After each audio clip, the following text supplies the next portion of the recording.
You wake up in a world with no animals, no birds outside, no insects in the grass, no dog barking at absolutely nothing at 3 in the morning. At first, it sounds peaceful. Then, breakfast disappears. Your shoes become a problem. Your field sits there like a giant green question mark because nobody is pulling the plow, spreading seeds, guarding grain, or pollinating the flowers. So, could ancient humans have survived without animals? The answer is darker, stranger, and much more personal than it sounds. Before you can talk about civilization, you have to talk about hunger. Not the kind of hunger where you open the fridge, stare for 8 seconds, and decide there is somehow nothing to eat. Real hunger. The kind where your body starts spending itself to keep you alive. For most of human history, early humans did not have farms, grocery stores, delivery apps, or a backup plan sitting in a pantry. They had landscapes. Some of those landscapes were generous for a few weeks. Then they changed their mind. Berries ripened, then vanished. Roots were useful if you knew where to dig, if the ground was not frozen, if another group had not already cleaned the area out. Seeds were tiny, seasonal, and often protected by shells, husks, toxins, or the simple inconvenience of being spread across a massive patch of land. Plants mattered. No serious person would say otherwise. But plants alone were unstable. And your ancient body had a very expensive piece of equipment to run. Your brain, the human brain, is only a small part of your body weight, but it burns a shocking share of your daily energy. It is the reason you can plan, remember, imagine, lie convincingly, worry about the future, and wonder why you walked into a room and immediately forgot what you needed. That brain does not run on good vibes. It runs on calories. And in harsh environments, especially cold ones, calories from animals were often the difference between a group that made it through the season and a group that slowly faded into the ground. Animal fat was the ancient superfuel. Meat gave protein. Fat gave dense energy. Organs gave nutrients that were difficult to get reliably from wild plants. Marrow inside bones was so valuable that early humans smashed bones open to reach it, because leaving marrow behind would be like finding a loaded battery in a power outage and saying no thanks, I am feeling whimsical today. One large animal could feed a group for days, sometimes longer, if the meat was dried, smoked, frozen, or shared carefully. And that mattered because survival was not only about eating today. It was about not collapsing tomorrow, not losing strength during a long walk, not becoming too weak to carry a child, too slow to escape danger, or too foggy to make the next good decision. Without animals, early humans would have been trapped inside a much smaller food world. They could gather what plants offered, but they could not force a winter landscape to produce berries. They could not make tubers appear under snow. They could not ask a dry season to be reasonable. This is where the modern contrast gets almost funny. Today, you can choose a diet because the entire planet quietly works in the background. Trucks move food. Farms grow crops at industrial scale. Fertilizer replaces nutrients. Refrigeration keeps food from rotting. Global trade turns seasonality into a minor inconvenience. Ancient humans had none of that.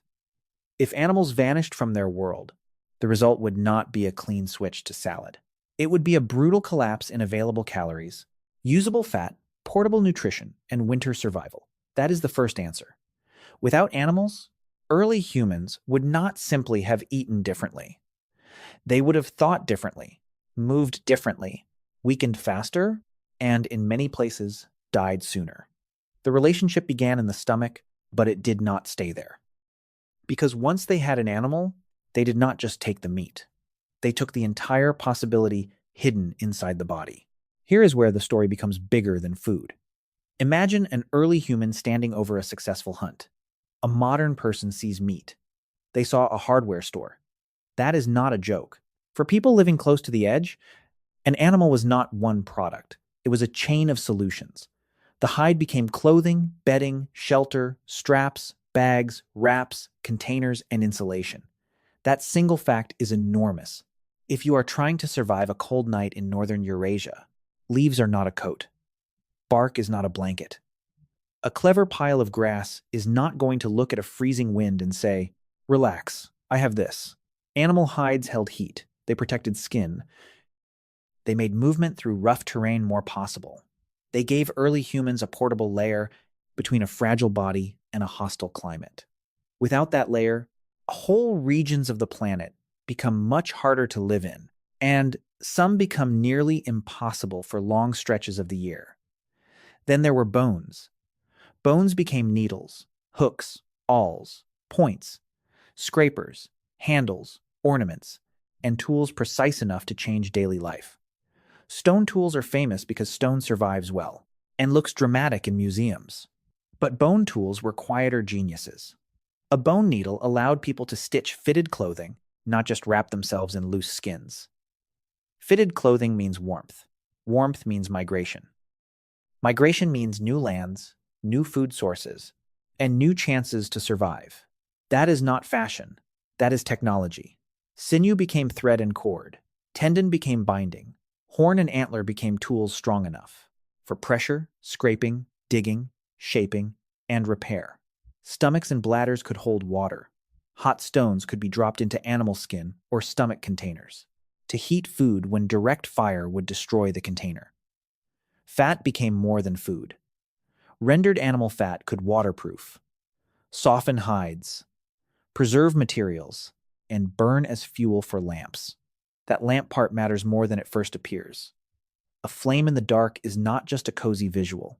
It is extra time. Time to repair tools. Time to talk. Time to teach. Time to plan a route. Prepare a hunt. Comfort a child. Tell a story. Or paint a wall deep inside a cave. In a real sense, animal fat helped extend the human day.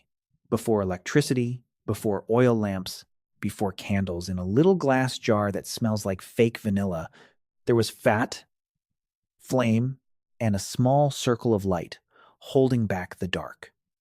Think about what happens if animals disappear from that system.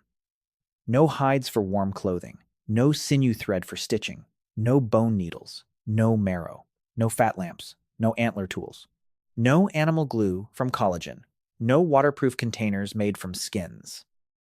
No reliable material for straps, cords, pouches, shelter coverings, or soft insulation. You do not lose one resource. You lose an entire material universe. And this is where the modern mind struggles, because your tools are separated from their origins. Your shoes just appear as shoes. Your jacket appears as a jacket. Your bag appears as a bag.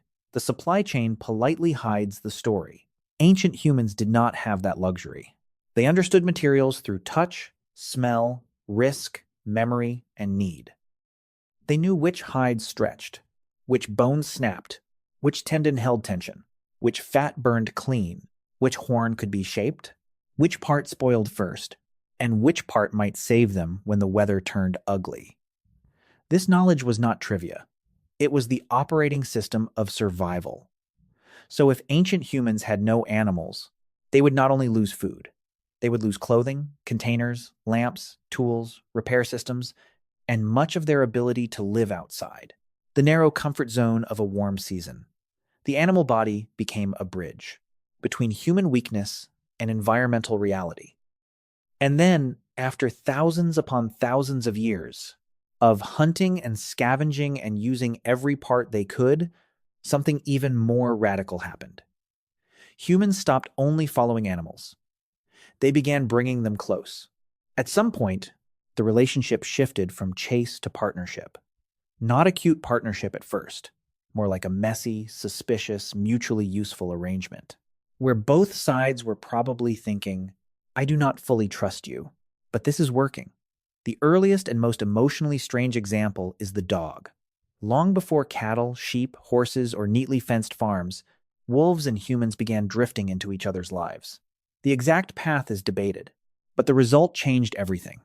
Dogs were not just pets. They were alarm systems with noses. They heard danger earlier. They smelled prey better. They guarded camps. They helped track animals.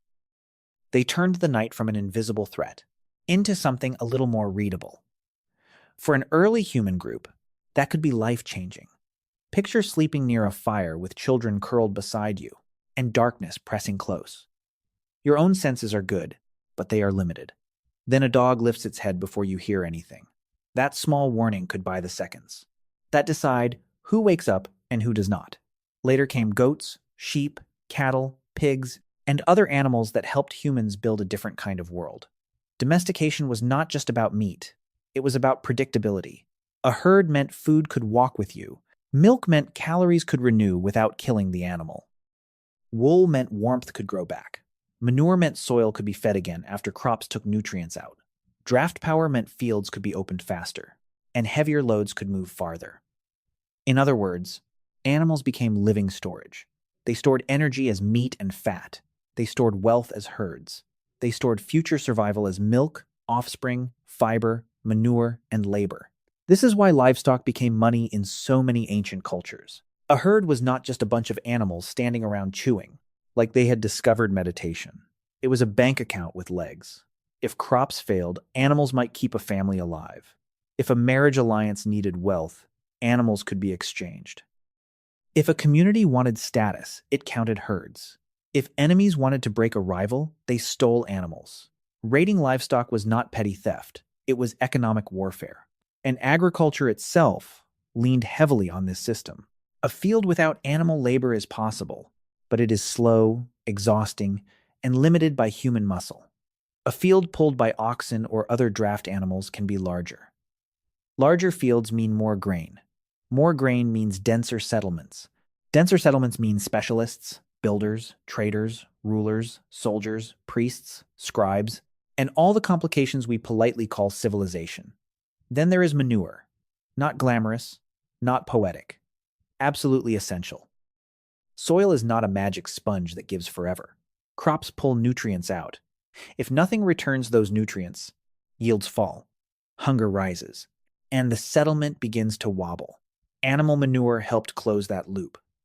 You can laugh at it, and you should, because humans built civilization partly on strategic poop. But that is also the point. Survival often depends on the unglamorous thing everyone would rather not mention. The modern version is easy to miss. Today, you live inside systems that imitate what domesticated animals once provided directly. Savings accounts replace herds. Engines replace oxen. Synthetic fabrics replace wool and hide. Chemical fertilizer replaces manure. Refrigeration replaces walking food storage. But those modern replacements did not erase the old logic. They inherited it. Early humans learned that survival improves when energy can be stored, renewed, moved, and protected.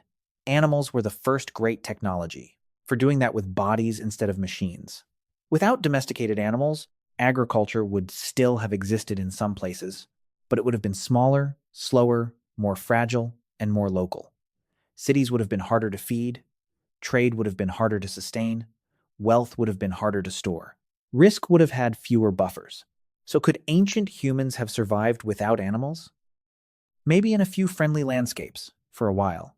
But the world they actually built, the world that eventually leads to your street, your kitchen, your calendar, and your very normal concern about whether you replied to that email, depended on animals being woven into the system. And once humans learned to ride and harness them, the scale changed again. There is a simple fact that shaped history. A human body is useful, but limited.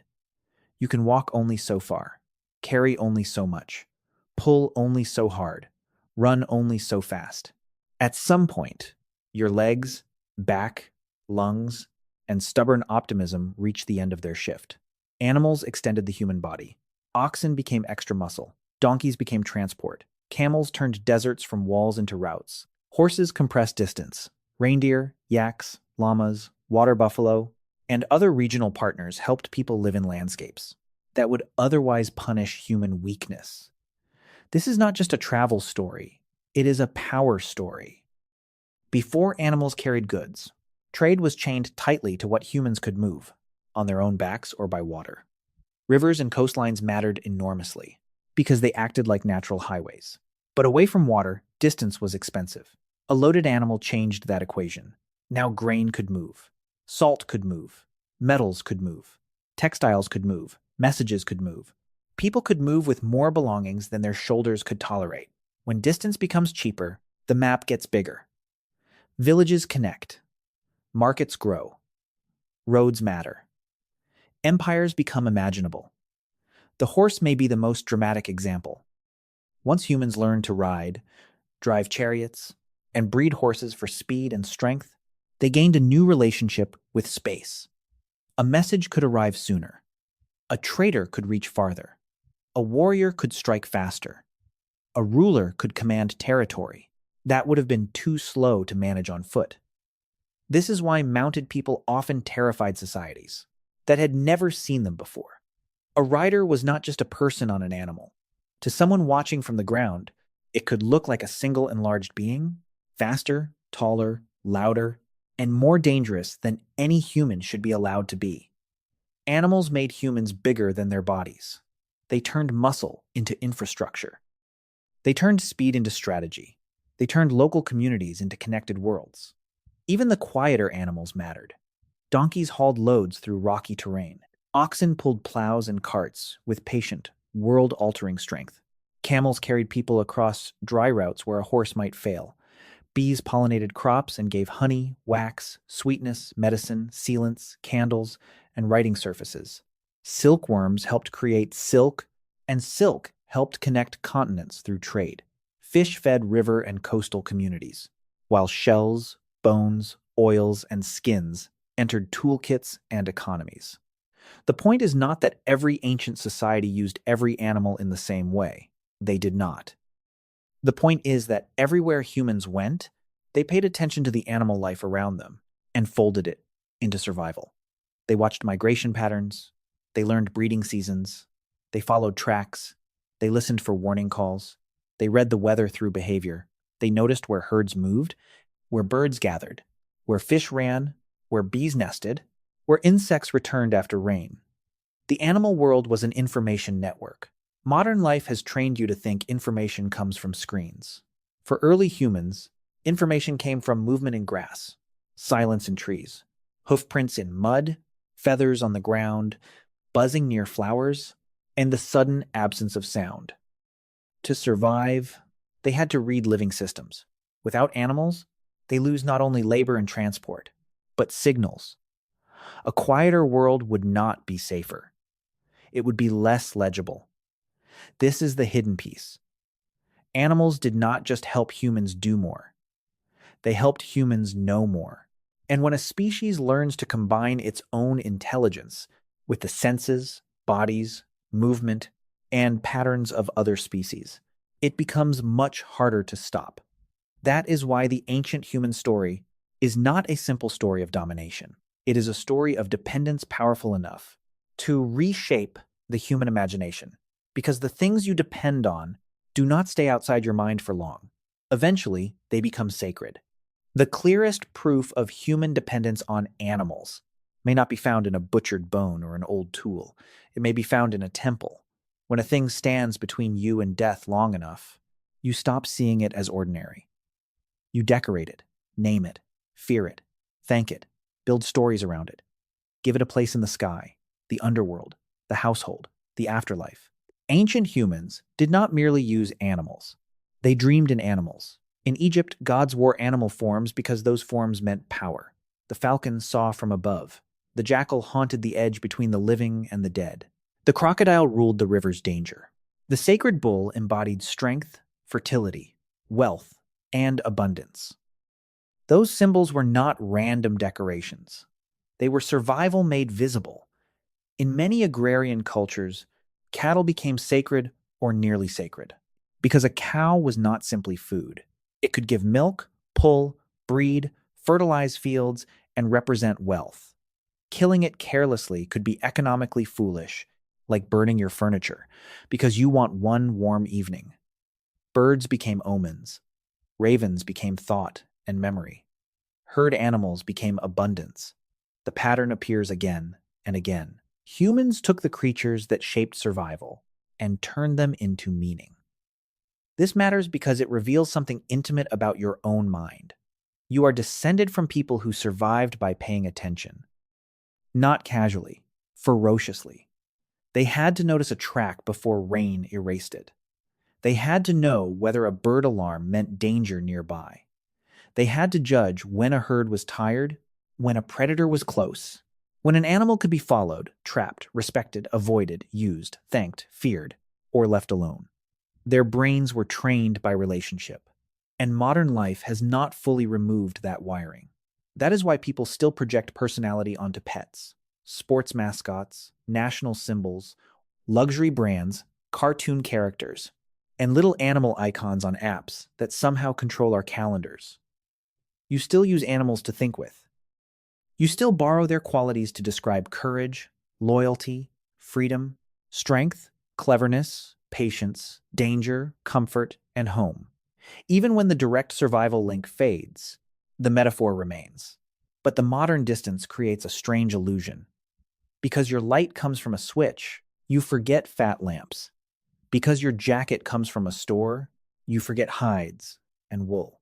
Because your food arrives wrapped and labeled, you forget herds, pollinators, fish runs, bones, marrow, manure, milk, and the long apprenticeship of watching other lives move through the same landscape.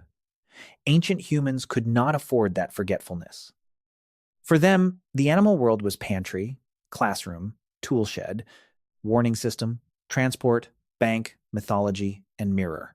Without it, humans would still be intelligent. They would still gather, adapt, cooperate, and invent. That is what humans do. But intelligence without materials is trapped. Cooperation without calories weakens. Curiosity without warmth freezes. Planning without transport stays local. Agriculture without pollination, manure, and draft power struggles. Culture without symbolic companions loses some of its oldest language. So, the better question is not whether any early humans, anywhere, could survive for a while without animals. Some probably could, in warm and generous places, during lucky seasons, with enough edible plants and water. The better question is whether the human story we recognize could have happened without them. Could we have spread so far, grown such large brains, survived cold regions, built durable tools, fed settlements, crossed deserts, connected trade routes, imagined gods, and carried meaning across generations, without animals beside us, beneath us, around us, and inside our stories? That answer is much harder to bend. Because every time ancient humans reached beyond the body, an animal was often part of the reach. So, could ancient humans have survived without animals? Maybe, in the thinnest technical sense. A few groups might have scraped by in lucky places, but humanity as you know it would not be here. Not the same brain, migrations, clothing, tools, farms, trade routes, myths, or cities. Animals fed us before we had fields, warmed us before we had heaters, carried us before we had engines, warned us before we had alarms, and gave us symbols before we had philosophy. The modern world makes that debt easy to miss. But when your life feels separate from the ancient past, remember this. Somewhere behind your warm room, full stomach, and very dramatic group chat, there is an old alliance. And if this made you see early human survival differently, stay curious. The next origin story is probably hiding in something you used before breakfast.